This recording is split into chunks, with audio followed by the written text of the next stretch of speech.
Salut et bienvenue à vous. Dans cette nouvelle capsule, nous allons continuer notre série de cours sur les structures de contrôle itératif, plus précisément la boucle tant que.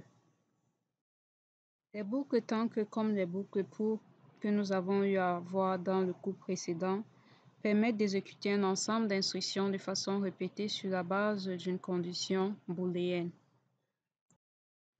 La syntaxe de la boucle tant que est la suivante. Premièrement, nous avons le mot-clé tant que, suivi de la condition qui est un booléen. Ensuite, nous avons le mot-clé faire. Et à l'intérieur de la boucle, nous avons une suite d'instructions à faire exécuter. Une fois que la suite d'instructions sera exécutée, nous allons terminer notre boucle avec le mot-clé fin tant que.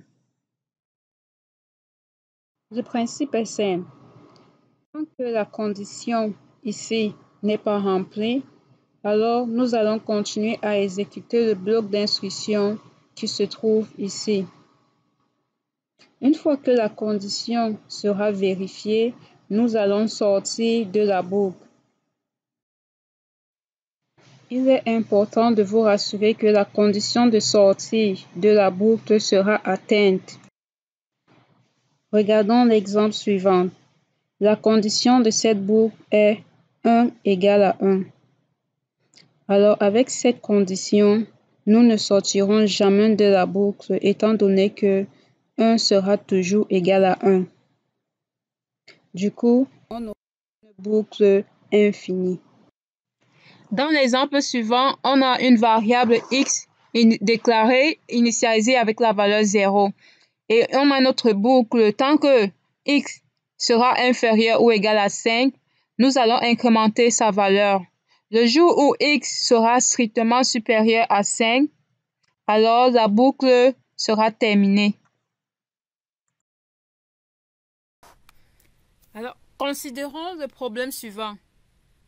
On désire afficher les 10 premiers nombres pairs. Alors, la première chose à faire, c'est premièrement de relire l'énoncé et d'essayer d'analyser l'énoncé mot par mot, phrase par phrase. Là, nous avons une phrase avec quelques mots. Première chose, afficher. Ça veut dire quoi? Ça veut dire que dans mon algorithme, je dois déjà avoir une instruction affiche pour imprimer, pour afficher quelque chose à l'écran. Donc, je vois déjà que j'ai besoin d'une instruction affiche. Ensuite, on parle des 10 premiers nombres. 10. Ça veut dire quoi? Ça veut dire que là, je dois afficher 10 nombres.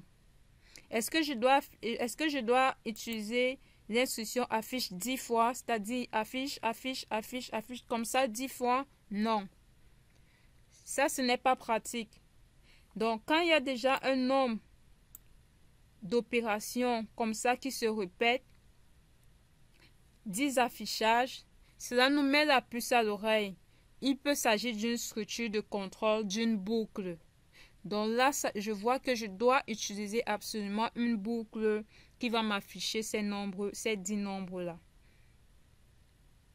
Troisième chose, si je continue à faire mon analyse, je tombe sur nombre pair. Alors, c'est quoi un nombre pair? C'est un nombre divisé par 2. Qu'est-ce qu'un nombre divisé par 2?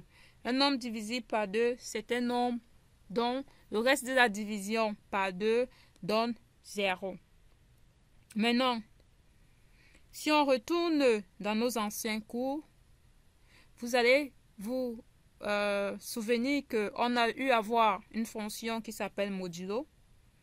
Et cette fonction-là permettait en fait de vous retourner le reste d'une division.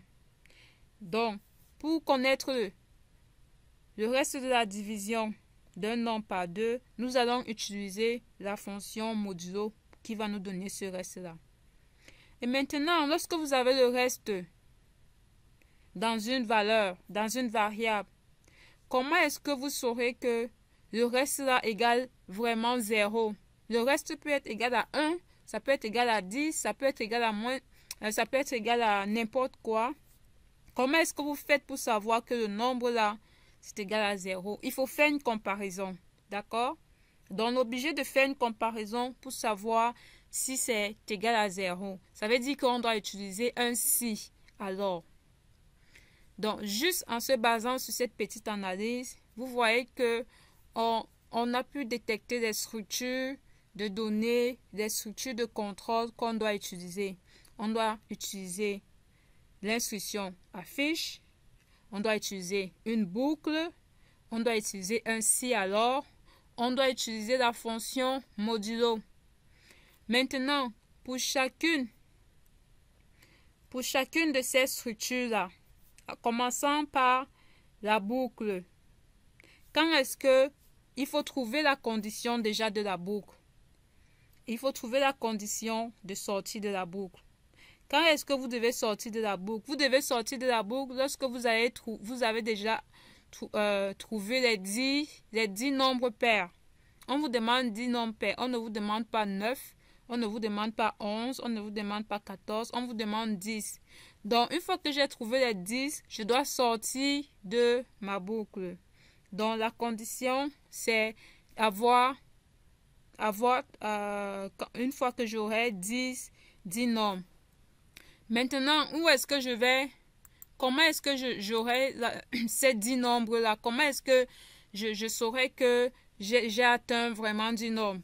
Ça veut dire qu'il me faut une variable qui, à chaque fois que je vais trouver un nombre pair, je vais incrémenter cette variable-là. Pour dire, ah tiens, j'ai trouvé un nombre pair, je compte ça 1. Je trouve un deuxième nombre pair, j'incrémente ça à 2 pour dire que j'ai déjà 2 nombres pairs. Si je trouve un troisième nombre pair, j'incrémente ma variable à 3. Donc là, on vient déjà de trouver notre première variable. On va l'appeler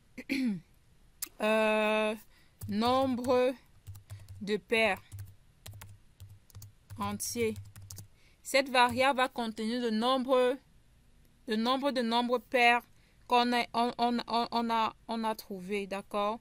Donc, ce nombre-là, quand ce nombre-là va arriver à 10, on est sûr qu'on a nos 10 nombres pairs et on va sortir de la boucle. Donc, ça, c'est pour ce qui est de la boucle. Et maintenant, pour les nombres, où est-ce que vous allez prendre les nombres? Vous savez que on demande les 10 nombres, les 10 premiers nombres pairs. Donc, les 10 premiers nombres pairs, on a 0, on a 2, on a 4. Maintenant, dans votre algorithme, comment est-ce que vous allez utiliser ces nombres-là? Où est-ce qu'ils vont sortir? Ça veut dire qu'il me faut déclarer une variable qui va contenir ces nombres-là. Je vais appeler ça nombre. D'accord? Je vais appeler ça nombre. Donc, j'ai une variable qui va contenir nombre et ça va commencer par le nombre 0. Ça va commencer par le nombre 0 et à chaque fois, je vais les incrémenter pour que ça fasse, ça passe à 1, ça passe à 2, ça passe à 3, ça passe à 4. D'accord? Maintenant, pour le si, c'est quoi la condition dans le si?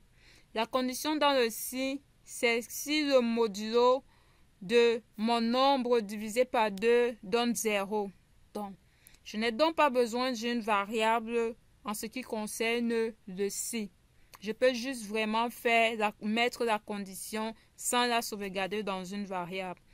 Donc, ainsi dit, je pense que nous avons tous nos éléments. Donc, on peut continuer avec la boucle maintenant. Tant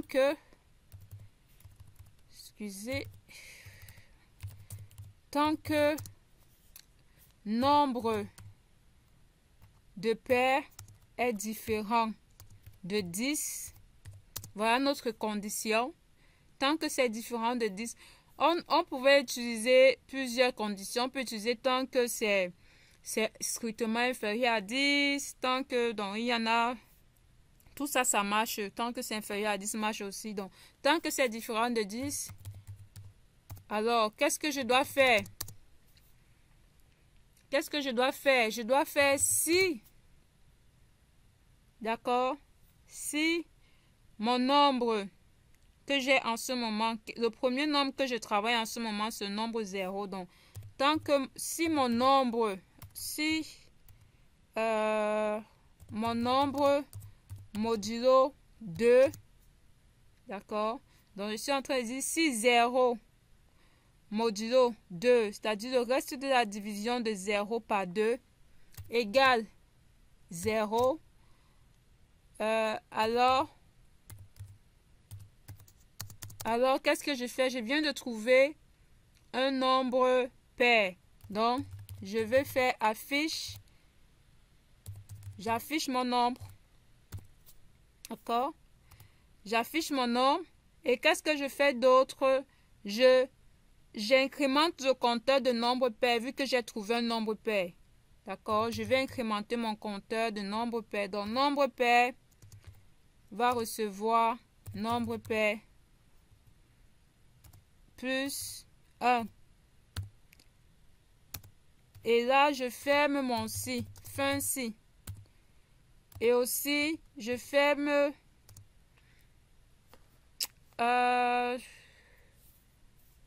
et je ferme ma boucle, oui. Je ferme ma boucle tant que. Fin tant que.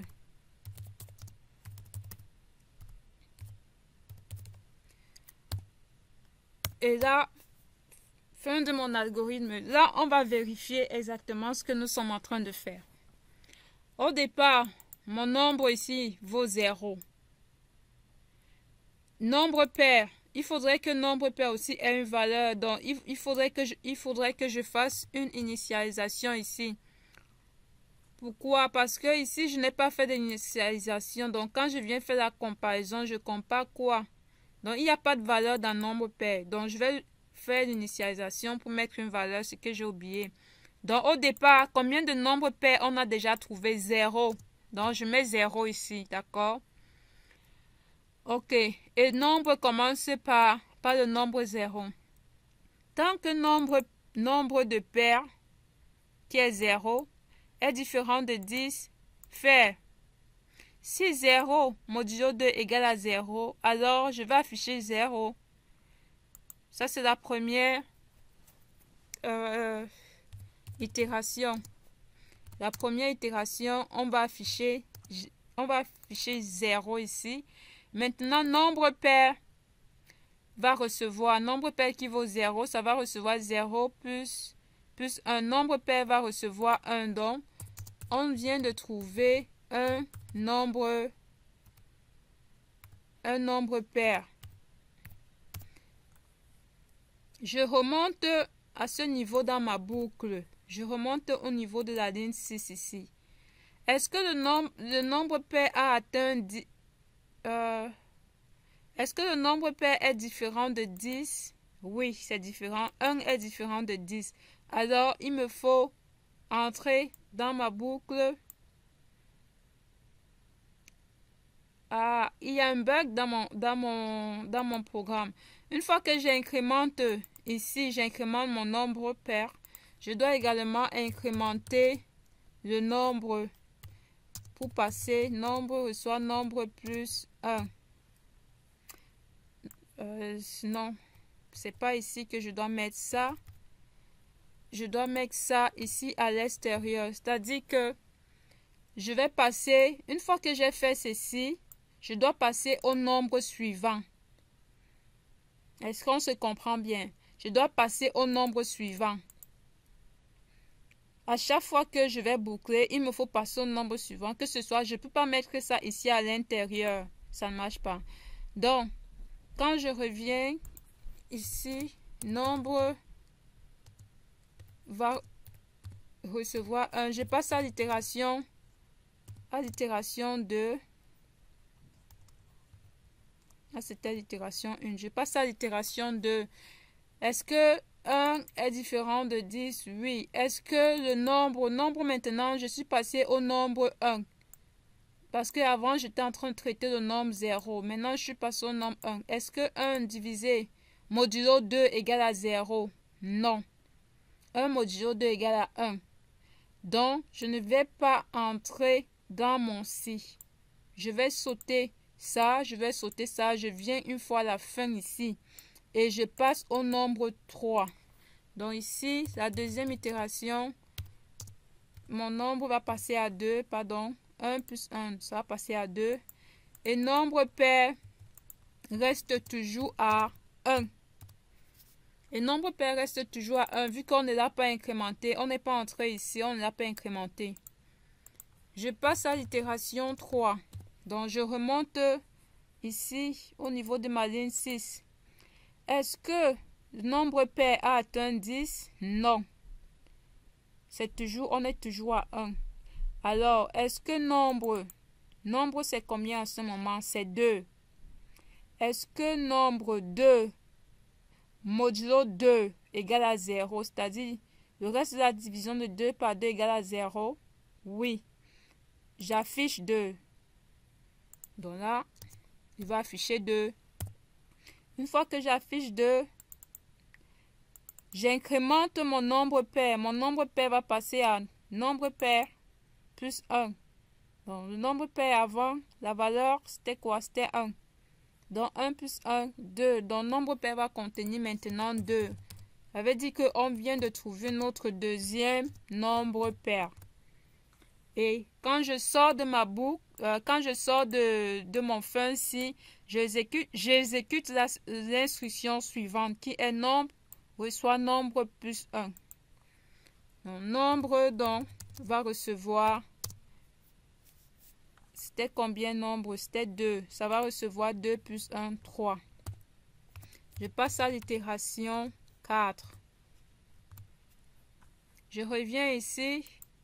Tant que nombre pair c'est 2, on en a 2, est différent de 10, oui. Non, nombre pair c'est combien? Oui, on en a 2, c'est différent de 10. J'entre ici. Si le nombre modulo 2 égale à 0, mon nombre est 3 modulo 2. Est-ce que c'est égal à 0? Non. Je n'entre pas dans celle-ci. Je vais sauter tout ce qui est à l'intérieur et je me retrouve ici.